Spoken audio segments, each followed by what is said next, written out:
about this. Congressman Mike Quigley, Democrat from Illinois. He's an avid supporter of gun control, who's urged the Obama administration to reinstate the ban on assault weapons. Congressman, thank you so much for joining me. Under these circumstances, I'd first like to ask you, how do you feel now that this is all settling in? Before, it seemed so surreal that this had happened, but we know that Congresswoman Giffords is fighting for her life. We know a federal judge's life was lost, a 9-year-old child. How do you process this at this moment?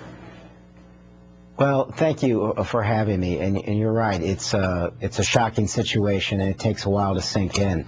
I came up through staff, and I think about those public servants that were with Miss Giffords, and one of them lost their lives, and I think about my own staff, and they're at these community meetings with me all the time.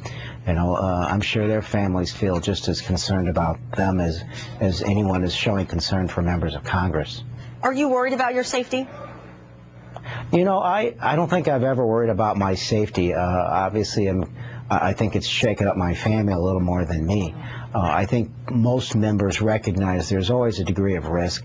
The contentious health care debate certainly rose all of this, and there was, if not threats, extraordinarily heated discussions and I guess highly emotional calls to all of our offices, some of them perhaps beyond what they should be. So I think it shook up a lot of folks, and I think it's given us all pause, as not just to our security but to the rhetoric. What security changes might you recommend, if any, at this point? We know there's a meeting on Wednesday, and I should note to our audience, we're watching people sign the condolence book in Washington for the victims, including Congresswoman Giffords, who, again, doctors are holding out hope that she will survive this and be with her family very soon, or at her side. But I've got to ask you, what changes do you believe or would you recommend at this point, Congressman Quigley?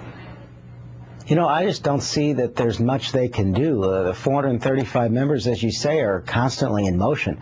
Ms. Giffords left Washington, D.C., as we all did, late Friday afternoon. And as you can see, she had probably, a very long flight home, probably got home just in time to get ready for the next day, and then out early the next morning meeting constituents. I took the train home from O'Hare Airport. There's just too many instances. There's just too much cost and expense. To a certain extent, we're at the mercy of the public. But if we lose this contact, it's something very striking. I think our democratic process loses something when members of the people's house can't communicate with the public. Now, I'm going to a community meeting tonight and many others this week. I just don't see anything that's viable that would work. And the other part of this debate has been obviously rhetoric and gun control. And I want to talk to you about the gun control angle of this. This suspected shooter had extended or high-capacity magazines that carried up to 30 rounds. He had 2 of them, and according to reports, was attempting to put another magazine in when he was tackled by those brave people. These magazines that hold 30 rounds used to be banned, and now you can legally purchase them. I understand what the Supreme Court was trying to do in their recent decision of striking down a Chicago gun law. But even there, they drew a line.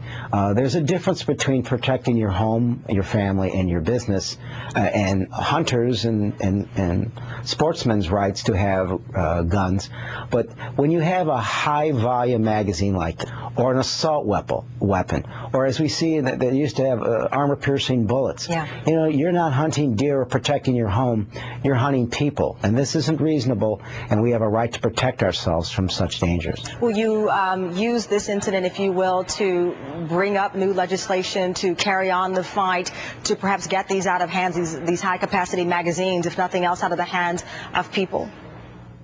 Unfortunately, it takes an incident like this, a tragedy, for people to discuss it. But I talked with my staff in Washington, D.C. just last week about the gun show loophole. In 33 states, you can go and buy any weapon you want without a single background check, including a criminal background check. You can be banned from getting on an airplane because you are a threat, but you can go right back to a state bordering mine, Indiana, and buy an assault weapon without a single background check. I don't think use is the right term. Right. Someone would suggest that it's opportunistic to even talk about it.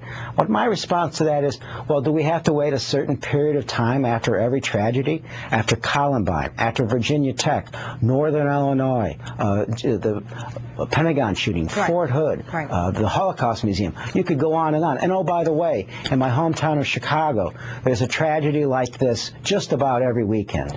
So I don't think use is perhaps the right term, right. but I'd like to think that tragedies let people get to the discussion here of what's appropriate. All right, Congressman Quigley, thank you very much. I greatly appreciate your time.